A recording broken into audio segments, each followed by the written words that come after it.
i7 ગુજરાતનો અવાજ। નમસ્કાર દર્શક મિત્રો, i7 ન્યૂઝ ગુજરાતીની સાથે હું છું આપની સાથે પાયલ બામભણિયા। તો જોઈએ આજના મહત્વના સમાચાર।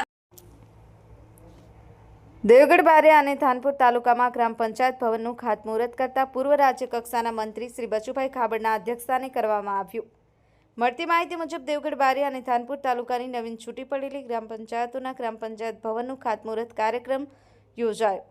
થાનપુર તેમજ દેવગઢ બારિયા તાલુકામાં કુલ 43 ગ્રામ પંચાયત ભવનનું ખાતમુહૂર્ત કરવામાં આવ્યું, જેમાં 11 કરોડના ખર્ચ તૈયાર થશે અને 43 ગ્રામ પંચાયતના ભવનના મકાનો અદ્યતન સુવિધાઓથી ઉપલબ્ધ કરવામાં આવશે। ગ્રામ પંચાયત ભવનના ખાતમુહૂર્તના કાર્યક્રમમાં મોટી સંખ્યામાં ઉપસ્થિત રહેતા ગ્રામજનો લોકોને ગ્રામ પંચાયતને લગતી કામગીરી સહેલાઈથી થઈ શકે તે માટેના પ્રયાસો અનેક સુવિધાઓથી ઉપલબ્ધ બનશે।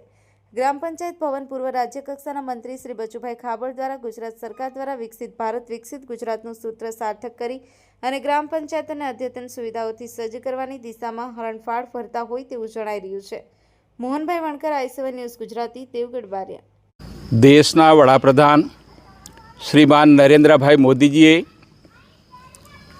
ભારત વર્ષને વિકસિત ભારત કરવાના સંકલ્પ સાથે વીબી વિકસિત ભારત જે રામજી યોજનાનો દેશના બજેટમાં અમલીકરણ કર્યું છે। આગામી દિવસોની અંદર એ યોજનાઓ શરૂઆત થવાની છે।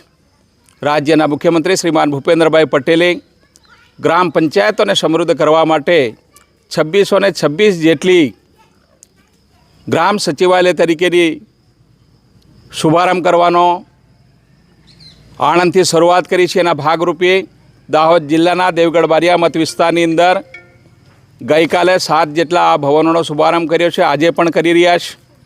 કુલ 28 દેવગઢ બારિયા તાલુકાની અને 15 જેટલી ધાનપુર તાલુકાની 43 જેટલા સચિવાલયો 11 કરોડને ખર્ચે અમે બનાવવા જઈ રહ્યા છીએ। આગામી સમયની અંદર ગામડા સમૃદ્ધ થાય, દેશના વડાપ્રધાનશ્રીનો જે વિઝન છે વિકસિત ભારતનું 2047 એની બિફોર ગુજરાત વિકાસની દિશામાં આગળ વધે, ગામડા સમૃદ્ધ બને, ગ્રામ સચિવાલયની અંદર ગામના લોકોને જરૂરિયાત મુજબની તમામ યોજનાઓ આ જ સચિવાલયના માધ્યમથી અમલીકરણ બનશે। રોજગારીની તકો મળશે, એ ગામમાં એને રોજગારી મળશે। તમામ કામો ગામની સચિવાલયના માધ્યમથી અમલીકરણ થવાના છે અને એનું પેમેન્ટ પણ ઓનલાઈન ડિજિટલ થશે। ક્વોલિટીવાળા કામો પણ શરૂ થશે અને ગામડા સમૃદ્ધ થશે। મહાત્મા ગાંધીજીનું જે સપનું છે કે ગામડું સમૃદ્ધ તો દેશ સમૃદ્ધ, તો મોદી સાહેબનું જે વિઝન છે એના ભાગરૂપે તમામ ગામડા સમૃદ્ધ થાય, ગુજરાતના 18,000 અને દેશ અને અમારા દાહોદ જિલ્લાના પણ તમામ ગામડા સમૃદ્ધ થાય, મારા મત વિસ્તારના પણ સમૃદ્ધ થાય, એના ભાગરૂપે આજે છેલ્લે મામાની ખજૂરી નાનીના ગ્રામ પંચાયતના પંચાયત ભવન